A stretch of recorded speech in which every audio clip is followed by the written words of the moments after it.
Welcome to the Mobile Workforce Podcast, where we sit down and have real conversations with business leaders that have been where you are. During these interviews, we'll dive into what it takes to improve systems and champion processes that maximize performance. Each week, our trailblazing guests share their experiences and understanding of the workforce to help inspire change, challenge our thinking, and share what it takes to successfully travel the road to profitability. Now here's our host, co-founder and chief evangelist of About Time and WorkMax, Mike Merrill.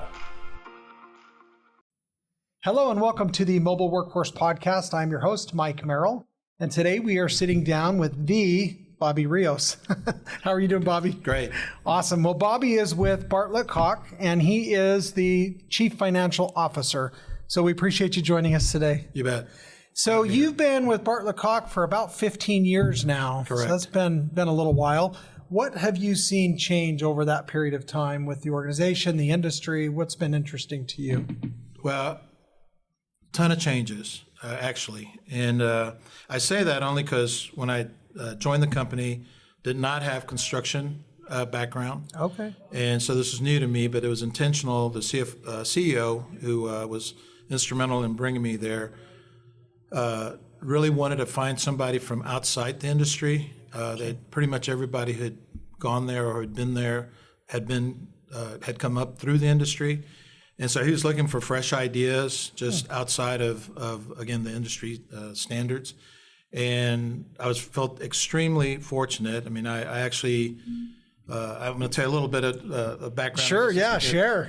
But Sounds good. So I went there. I was actually talking to a recruiter. A recruiter reached out to me and all this. And towards the end of we were having breakfast. Towards the end of our breakfast, they kind of indicated that, oh, by the way, we've got an exclusive for Bartlett Cock General Contractors. They're looking for a CFO. I was working. I had no interest. That didn't even pique my interest at all. I didn't really know who Bartlett Cock was. But they said one thing. They said they're looking for somebody to retire. And I had been with several companies where they were kind of startups or they were turnaround situations. Sure. We working really hard to, you go in and you're Short-term. spending a lot of hours. Yeah. And so I was ready for that. I mean, I actually thought my previous, where I was currently working, was going to be that place. Okay. And within a few months of being there, I realized that it was going to be sold. It was kind of being geared up to be sold to a larger company, which it did. And so I found myself kind of out there again. And so I was kind of doing some work with another company, and again, I was meeting with this recruiter, and the recruiter, just kind of mentioned, hey, they're looking for somebody to retire. Never thought I would have a serious opportunity to become their CFO, but I asked her, okay, can you put me in front of them and just let me see what happens. Yeah. And so, long story short, they did. I was told that I was kind of their lead candidate at that point, but they were going to go national, and so I pretty much, checked the box and said, okay, well that was a good interview, and I'm just going to continue to do what I'm doing. And sure enough, 30 or so days later, they came back, and the recruiter says, look, I'd like to pitch in front of them again. They did. And again, I walked away thinking, okay, well, it was a good interview, but I've talked to a lot of people. I don't know if that was something she was doing for me, or they actually were looking to really interview me again to kind of find out a little bit more information. And again, long story short, I ended up getting the offer, and the rest is history. So I've been there for almost 15 years and looking to retire at the end of this year. Wow. Okay, so that's quite a haul. So some of the changes that you mentioned, I guess being from the outside, I'd been exposed to a lot of different things. My one and only criticism, and I qualify that criticism because it's not a major criticism, because I love the company and have loved my experience there, is they do things the way they've always done them. Oh, okay. Because it's been passed on, from kind of generation to generation, even though it's not a family-owned business. And it was a little frustrating for me in that I just felt like, I was always kind of one of those, let's go in and fix it. Mm-hmm. And so I said, well, not that there was anything wrong, but I'm always looking for things to improve. Right. There's improvements to be made. I want to bring those improvements to the group and see whether we can, implement some of those things. And so, it was a slow process. It's probably taken me 15 years to actually make some of the changes that we have made. But I mean, we've certainly automated a lot of processes, and that just hadn't been me. That's just kind of been a part of it as the industry, kind of where it's gone through. But I think we've been, as a contractor, we've been kind of on the forefront of that. And again, I'm not taking the credit for that because we've got a lot of good people that have certainly grasped that and made it a passion for them to do that.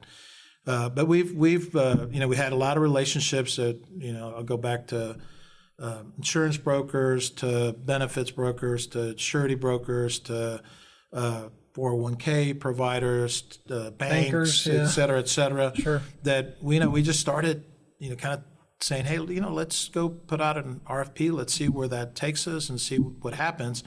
And what we learned is every time that we did make a change, it was a positive thing. We didn't realize some of the things that we weren't being provided with.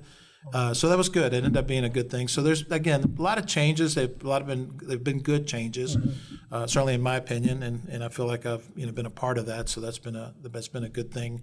You kind of want to leave a little bit of a legacy, and I think that's been a big part. We've grown a lot. When I was there, we were about a $350 million GC. There, we do all our business in Texas. We have 4 offices. We're in San Antonio. We were founded in San Antonio. We have an office in Austin, Houston, and then Baytown. And Baytown handles some of our industrial work that we do. And we'll finish the year over 800 million. So Wow. Pretty tremendous growth. So part of I think I mentioned earlier in our discussions that I was planning to retire at the end of this year. One of the things that I wanted to do is certainly hit the $1 billion mark. Yeah. We went through through a recession, pretty serious recession in 2008. Yeah. So that set us back a little bit. Then we had certainly COVID that kind of interrupted things a little bit. And now we're going through a little bit of a slowdown, but it hadn't impacted us this year.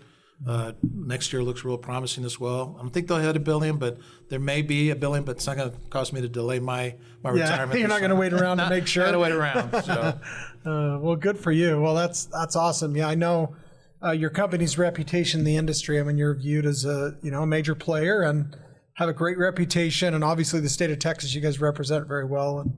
And what type of projects do you, as an organization, really like to take on? Is there one area you really kind of put your stamp on? Or I mean, K through 12 has been our bread and butter. Okay. I mean, I hear stories. I didn't get it. I wasn't there when we kind of made our move to K through 12, but there was some hesitancy into getting into K through 12 because margins are relatively pretty thin. Different. And so you better know what you're doing, because if you don't, you can fail pretty quickly.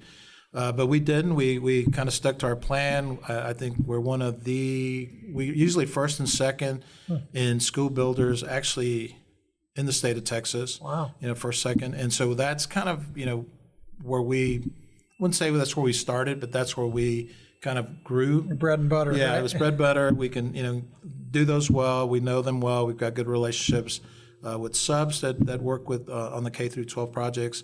We know a lot of the owners, and like you said, we have a good reputation with a lot of the owners and all that. So that's good. So that was, probably when I started, it was 80% of our work. Where now it's probably more like 50% of our work. Oh, okay. So we do higher ed, we do healthcare, we've gotten more into the private, multifamily, multi-use type buildings. Okay. A lot of that happening in Austin. Austin's booming, as you probably well know. Yeah. So that's been where that part of it has grown. So we're now about 25% is private work. Wow. And we'll continue to. We don't want to give up. We don't want the K through 12 number to go down. The percentage may go down, but it's just going to be because we're going to grow. Yeah. In all more of areas. other things. Right, Yeah. Right. Yeah. And we do about 5-10% in industrial. And the industrial is not necessarily plants or anything like that. It's more buildings, of which we're very accustomed to doing inside an industrial fence or the industrial complex. Sure. So do you self-perform much of that work? We do a little bit, which is beneficial. I mean, we do probably about 10% of our work is self-perform. Mm-hmm. So. Great. And is that in more like the concrete trades? We do some concrete. Okay. Yeah, that's probably our biggest one. Yeah. And we've got some great superintendents that, that's kind of their passion. We've got some great estimators that know how to bid it and all that. So that's the biggest. And then, we'll do some finish out. We'll do some earth work and all that. But predominantly the concrete. Awesome. So in 15 years, what have you seen? Maybe not just in your own organization, but in the industry. What are some of the most surprising changes that you've seen and witnessed? I don't know if this is a good thing, but this is the first thing that came to my mind. Okay. Let's hear it. There's been a lot of pre-construction has been something that I think at one time was taken a lot, more lightly, I guess is the right term. Okay. That's become a much larger part of our, I guess I'll say our G&A, that's not something that's necessarily charged out to our jobs, but that's just something that we felt was necessary in order to, help our clients on the front end and not wait till they're, ready to build and then go in and say, well, there's some things here that you may have wanted to think about, doing this and that. So that's been a big one. We've added BIM technology. That's what I was just going to ask you. Is it BIM related? Huge. Yeah. I think we're really, especially in San Antonio, I wouldn't say probably in Texas, we were kind of on the forefront of that. We got a guy who, I'm not going to say who he worked for, but that we were able to attract to our team and who really knew the industry extremely well or knew that whole process very, very well. So he's well thought of, well known, and he's really put our program again in place that I think has been real beneficial. Anytime we add something, we're always wondering, hey, is this helping us build sooner?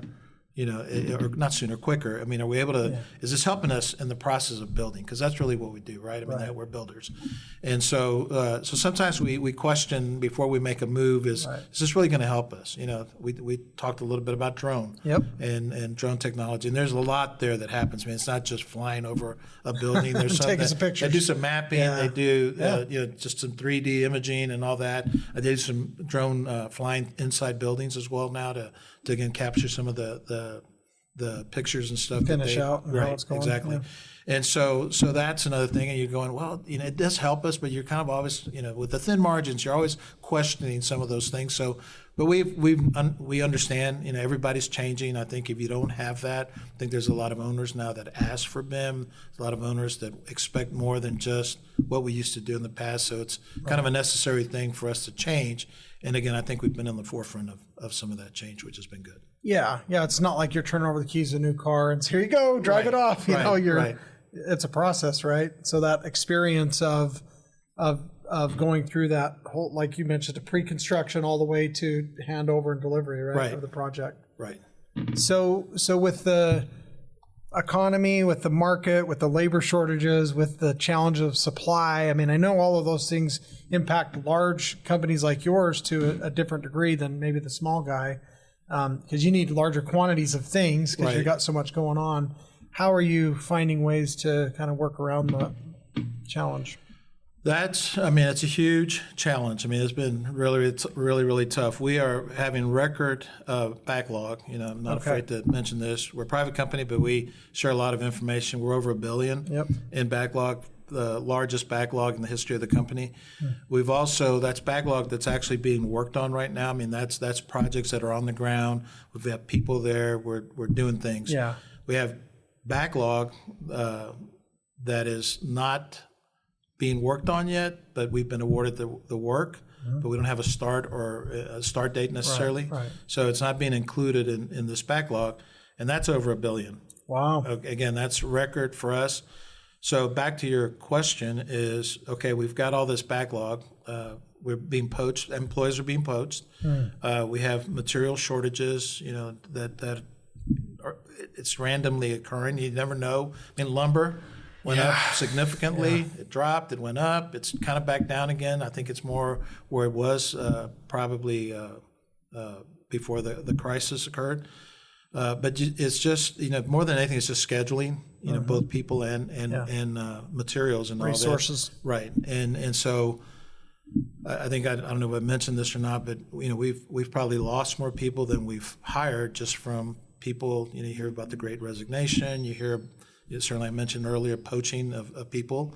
And I say that sounds kind of rough or kind of a little strong, but I mean, that's fair is fair. It's really recruiters. It's not necessarily competitors. We kind of have there in San Antonio or kind of in Texas, the GCs that know each other. There's kind of an unwritten rule that we don't really want to poach each other's employees. Courtesy. Yeah, that's better said. Professional courtesy. We don't really want to poach each other's employees. But it happens, through recruiters. I mean, it's kind of a loophole. Part of the deal, yeah. Right. So you just have to contend with that, and so that's been a struggle for us, and especially when you lose superintendents.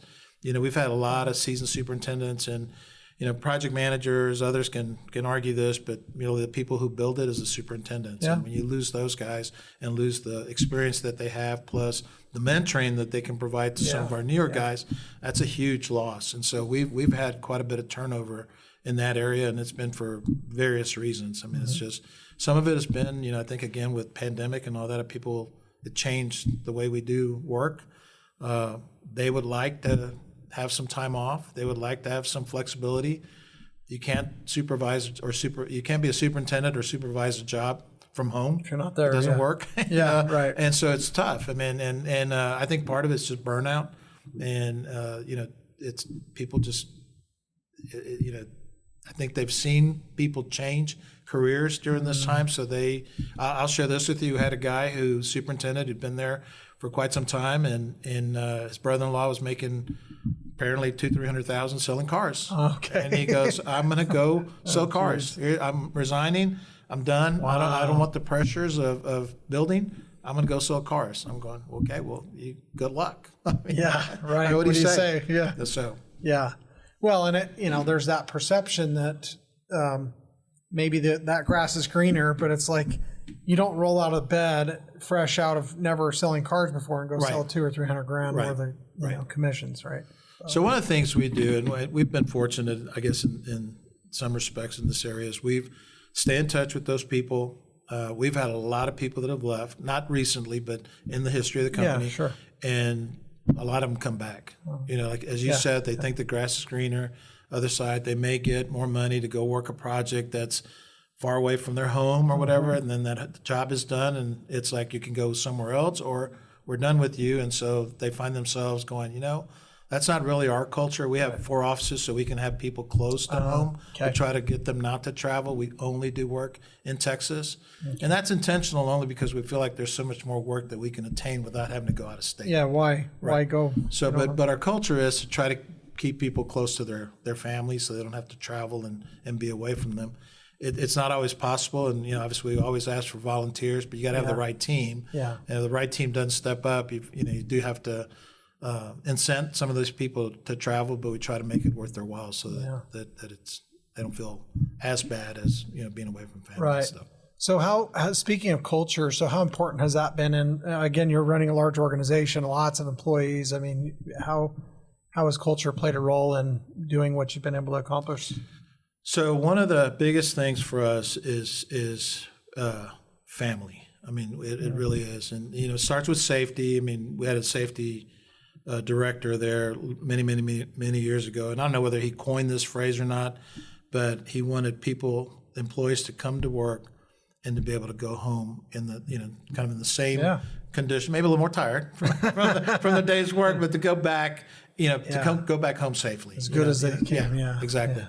And so family has played a big part. And I mean, we talked to a lot of folks with regards to just in performance reviews and all that. And one of the things that almost everybody brings up is how family oriented that the culture is there. I know that when I was interviewing, I sensed that. We're also employee owned, so that kind of even added to it even further how much care the people that were there cared about kind of every dollar, every penny that was being spent, because they felt like it was theirs. Yeah. So it's I mean, I think it's a big important. It plays a big factor for us in our company. Yeah. So within the industry, you've got your specialty areas. I mean, the areas that you've focused on. You've got technologies that are coming in. You've got economic pressures. You've got supply chain things. You got all this stuff that you're balancing. As a company, how do you feel like you've done to keep pointing north and grow in the right direction to where obviously to grow from the percentage of revenue you're at, before, when you started Right. to where it is now. I mean, you're doing a bunch of things right? So tell us a little bit about that. I think it's just taking them on head on. I mean, like for materials, if we know that something is not going to get delivered, something's delayed 3 months, 6 months, it could be longer than that, 9 months, we will look for an alternative, whether it's a temporary alternative or a permanent. Obviously, you want to look for a permanent, and hopefully it's in the price range of what the product that didn't come in. So certainly try to do that. We've been successful in doing that. We've been able to, some of the delays, we work around them. You may start somewhere that you wouldn't have necessarily started. Right. But you just kind of try to work as best you can with that. The labor shortages, I mean, it's just we're constantly hiring. It's just, we know we've got to hire probably even more before we put jobs in place, because we can't wait to hire people. So we put some in the budget, some costs aside to know that we're going to carry some people that aren't necessarily going to be very busy, but if we can put them to work on another job to help out there, we'll charge it to some other place. We won't charge the job, but still, just have them out Some there. overhead costs that you're Correct, just going to that we've already budgeted shoulder. for. Right. So again, I just think just meeting them head on. Inflation, I'm obviously costs have gone up, and that's probably been something that's impacted us this year. On the revenue side, we're probably $50 million over our budget. We're trailing a little bit on profit, but it's been more just price escalations that we hadn't planned for. And you can't just go back. You got to absorb some of that. Right. So you absorb that, and so again, you can't plan for that, but you can just try going forward on everything that you're doing, just watching every penny. Incremental adjustments as you go. That's exactly right. Wow. Well, you're a CFO, so I mean that's that's your whole role, is to keep a finger on that pulse as you're. But everybody does. I can certainly keep it on the pulse, kind of from an overall. But each project manager, each job has to watch their part of it very, very carefully. I mean, that's a great nugget there. So how do you do that? How do you keep them aware of those costs? We very open, especially with our shareholder group. I mean, we share financials on a monthly basis, so they know. If things happen, we try to keep them, if there's some issues that have come up, we try to spread the word quickly, communicate that out as quickly as possible. Even if you're not a shareholder, I mean, there's information that lessons learned or just things that are upcoming that we know of that are going to be issues, or somebody on a similar job had these issues that are going to, you're going to probably have those same issues or could potentially have those same issues there. So try to just communicate that as soon as possible so people don't reinvent the wheel. They can just go ahead and hopefully go to the solution a lot quicker and hopefully save us some money in doing that and doing so. Wow. Yeah, I like that. So extreme transparency and really, communicating ahead of time as things are unfolding to prevent other issues. Right. So what we've learned is when you don't communicate, people start assuming. We'll start, we call them tailgate discussions. If somebody's having a beer and next thing you know, they've theorized or there's some conspiracy going on, and it's like you're like, oh my, just come talk to us, please.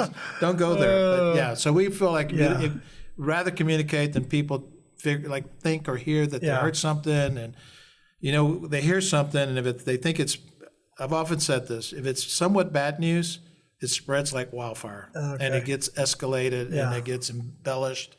When it's great news and you want to pass something, it's like it's crickets. Nobody passes it along. It's like nothing happens. Go figure. Yeah, you got a bunch of fiction writers instead of construction workers. Yes, that's exactly right. That's a joke I always say. We're writing a bunch of fiction here, but it's entertaining. But it is. Scary though. Yes, people believe it. Wrong kind of fiction. They believe it. Yeah, stranger than fiction. Yeah. Well, so again, growing through all the ebbs and flows of the market since the 2008 real downturn, you're saying they're trending towards $1 billion. You got $1 billion in backlog that's already started. You got $1 billion in backlog that's contracted. Right. Where do you think Bartlett Cock heads in the future as far as, I mean, is it, you mentioned growth in all these other areas. Do you think it's just continue to expand more in the Texas market, or what's the hope? Well, definitely, Houston's probably a market that probably should be our biggest, and it's not. So there's a ton of opportunity. There's a ton of competition. It's much more competitive, so that makes it tougher. But we feel like we've got a lot of room for growth there. We exited the Dallas market probably about 2 or 3 years ago. Okay. Again, highly competitive. We didn't have the leadership that we wanted. We never put the right person there. We thought we did, but it just ended up not being the right person.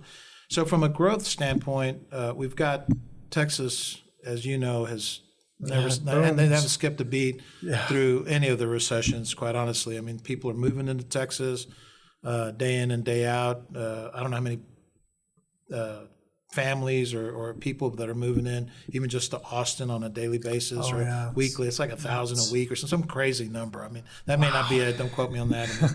But it's crazy. So obviously from a schools standpoint and all that plays right into what we do. Yeah. So as the population grows, they need more schools, and we're right there. And so one thing we've learned, I think, over the last probably couple of years since COVID is, and we're kind of going through it right now. We're kind of going through some growing pains. Is you can get a lot of work that may not necessarily make you more profitable, because if you don't have the right people to do it, and if there's some mistakes that are made, that can be a detriment, it doesn't help you. And so we want to, I think, control that a little bit more, be a little more selective. Work with the right districts, work with the right owners, that type of thing. Be a little bit more selective on the jobs that we do, the ones that we feel comfortable with. Let's not go undertake something that maybe we don't. Again, we feel very confident we can build anything, but if you don't have the right team to do it, that may not be a. Doesn't mean you can build it profitably. That's correct. That's correct. Yeah. So we'll, I think what we're looking for now is more profit versus more revenue. So we'd rather, it's one thing to say you're $1 billion company, and if you're making what you were making when you were $600 million company, let's just go $600 million company, and let's just, let's not put the stress on the people, on the company, et cetera. So tell me this: what role has technology played in this last 15 years since you joined the team? Well, and in my opinion, I think the construction industry is probably lags in technology, and I think there's been a lot of advancements. Certainly from an ERP systems and all that. We've got much more integrated systems there.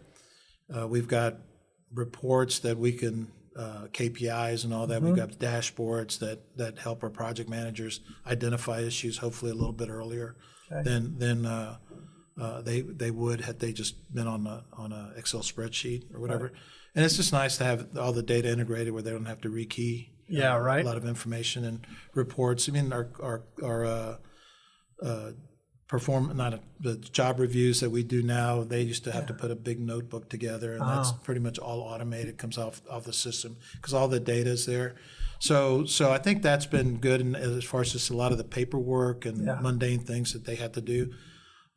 We talked about BIM, we talked about drones and all that. I mean, there's been a lot of things there that hopefully avoid us from having to redo things, catches things, it's not conflicts, but issues that could be, that we don't see, and maybe the architect didn't see either, and then all of a sudden you're in the middle of, whoa, there's a big old pipe there where the clashes the and ducts collisions are supposed to be, and then you've got some things, delays and all that need to happen.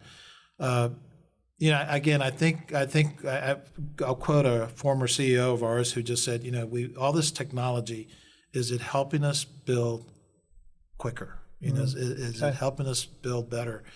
And I think it's avoiding some things from occurring, but I'm not sure whether from a profitability standpoint, if you look at our margins, you haven't seen a great increase in our margins. And actually, they probably have remained relatively flat. Okay. And so I think we always look at that as how can we become more profitable versus, you can put a lot of technology in, but if it doesn't help you with your profitability, it does. You can always argue it helps you avoid some things that could have impacted your profits negatively, but you always want to hopefully enhance for sure. your productivity and hopefully your profits. So. Yeah, and I think some of what you're doing is helping by raising that awareness and having that communication for sure. Certainly those things help. Technology tools that provide that visibility daily in real time as quickly as possible so they can make those decisions. Right. Obviously, any of those things would help. What mobile solutions are you finding that are helpful right now? Is there anything you guys are utilizing that are? Well, the biggest thing that powerful? changed, and it's probably been a while. I mean, it's funny because I was just talking to someone and says it was an assistant project manager, and then he became a project manager. Then he kind of moved into our IT department to build, understanding what goes out on the field. Sure. He built a lot of Power BI reports, dashboards, and all that. So that was a big boost. It's a great tool. Right. Yeah, Power BI is great. But he says, I went out there that other day to a job site, and I was going to go out there, and I said, I'm just going to be a fly on the wall. Y'all ignore me. You don't have to tend to me. You don't just ignore me. He goes, there's not a set of plans out there anymore. Wow. There used to be plans everywhere, and then every time they updated them, they bring out all these huge rolls of plans. Everybody's on iPads. Yeah. And all the changes are happening immediately. He goes, there's no one in the trailers anymore. He goes, they're all out there on the job site, and they're able to do everything that they can out there without having to come back into the office and look at things, or even some of the meetings are just held out, or some of them are held virtually, just because that technology is there. You can now. Yeah, you can. So that's been I think a huge change. Yeah. Well, fantastic. Well, so as far as you got technology changes, you've got again, you're communicating. What about and you talked about culture. What other things as far as your employee base have you seen different lately? I mean, obviously there's a younger workforce coming in. Are you noticing that they want technology more? They're more ready. I know I hear a lot that some of the older management teams are a little more resilient and resistant to those types of changes. Are you seeing that tide shift yet? Yeah, no. I think we have. Again, I mentioned the gentleman we brought over for BIM. He was super young. He was probably in his late 20s. He's actually a VP. He's in his late 30s. Wow. And he's been a VP for probably... He moved up. 4 years, 4 or 5, yeah. Wow. So I think as a result of him coming on, I think, and again, I see it as exactly what you just said. The youth is looking for technology. They're not looking for paper. And I was kind of surprised by some of the older superintendents who embraced, again, the iPad, and they embraced it relatively quickly. Definitely the older folks like myself. I think I want to exclude myself from that from that group from a technology standpoint, because I do embrace technology. I think it's important. I think I'd rather, if we can automate it, I'd rather do it that way than certainly when I started, we did not have computers. We didn't have laptops. Yeah. We did a lot of things on ledger paper. I mean, I hate that, I'm really aging myself here. Way old school. Yeah, way old school. Mechanical pencils, big erasers. Because you couldn't just clear it or anything. You had to redo it. Right. But no, I mean, I think the youth certainly they look for that. I mean, anything that they can do to use technology versus the old-fashioned way, they certainly embrace it and bring it. And it's probably more. There's a lot more things that we could be doing, but at the same time, it's kind of like, okay, well, let's just slow down a little bit. Let's make sure what we're using, what we've got, we're mastering, we're doing everything we can with that before we go and jump to something else. Right. But yeah, definitely they're big technology proponents. So from an ERP and a office system technology accounting, are you still on-premise based, or have you moved into the cloud? Are you looking at the cloud? Where are you at in that cycle? So we got some things in the cloud and some things we don't. We just had a cyber incident, security incident. We were extremely fortunate. I'll give credit to our IT department for having a lot of the right things in place and backups, which actually set us back about a week. We did not pay a ransom. Oh, cool. So we were able to recover, and it didn't keep us from, well, one, it kept us from paying a ransom, and we were able to recover without really no lost data, no incident, no anything. We did have cyber insurance, and a lot of the costs were covered. So that was good. So that's an important point not to be overlooked for companies that don't have cyber insurance. That's correct. You need to get that, because I've heard this story a lot of times recently, right? So I would say it was we were, our brokers had recommended, suggested that we get it. Mm-hmm. And you always think it's not going to happen to you. Until you walk in that one day and it does. It does. And then you have no clue what impact it's going to be. Yeah. Now you're the story. Yeah. And so for us, again, we've beefed up our security. I always kind of look at it as statistically, okay, we've gotten hit. What are the chances of us getting hit again? Yeah. We don't want to find out what that means. Right. Yeah. So we're even further invested in some additional security. We are now looking at moving completely to the cloud. Yeah. There are some benefits in doing that. Probably a little bit more cost, but if it prevents this from occurring, and you've got somebody risk who's aversion, watching everything exactly. Yeah. You've got people, instead of you having to go out and update servers every 4 or 5 years or whatever the term is, you've got somebody who does that all for you. So there's some trade-offs, but for the most part, there's no negative on our part. I mean, I think that so we have some things off. Our ERP system is not on the cloud, but that's one of the things that got attacked. Okay. And so that's one of the things that we're looking to move probably within the next 6 months to a year. Okay. Not sooner. Okay. Well, that's good again, I'm always curious with larger organizations, because they're using one camp or another, and it sounds like you guys are headed in probably the better direction overall, right, from a technology standpoint. We're going to go do that. Yeah. We were going to go look at making that happen next year. So now it's just been accelerated by the little scare that we had. Wow. Well, I'm glad it wasn't more severe. Me too. You have no idea. I tell people, sleepless nights. You don't want me in your CMIC doing entries or doing anything like that, so I don't. And there's some workflow and things that I approve on CMIC, since that's an automation that's really nice. You don't have to sign on papers or anything like that. But from my standpoint, I would have never known we had an attack. Right. Because it just was that the recovery was that quick. And, we had some people that were able to get on, that we let on accounting from an accounting standpoint. Payroll was never missed. Payroll was accurate. Wow. We were able to capture timesheets via another method. So accounting folks, our controller, assistant controller, our payroll manager, they all just jumped on it. We didn't skip a payment. It was just great. It was amazing. It was really amazing. Well, so good for you, and credit to you and your team, right? Well, great guys team behind. No, obviously. I was just watching them. Well, hey, I was just watching them. They did a great job. Even a coach on the sideline, wherever you are, right? It's all on the field somewhere, right? Yeah. So. Well, it's been a lot of fun. I've enjoyed getting to know you and your organization a little bit better. I think there's some great takeaways for our listeners, and appreciated having a conversation today. Well, same here. I enjoyed it. Thank you for having hope me. We can connect down the road, and I love seeing you around, and appreciate your joining us today. Great. So, thank you. Thanks, Bobby. You bet. Thank you for joining us today on the Mobile Workforce Podcast, sponsored by About Time Technologies and WorkMax.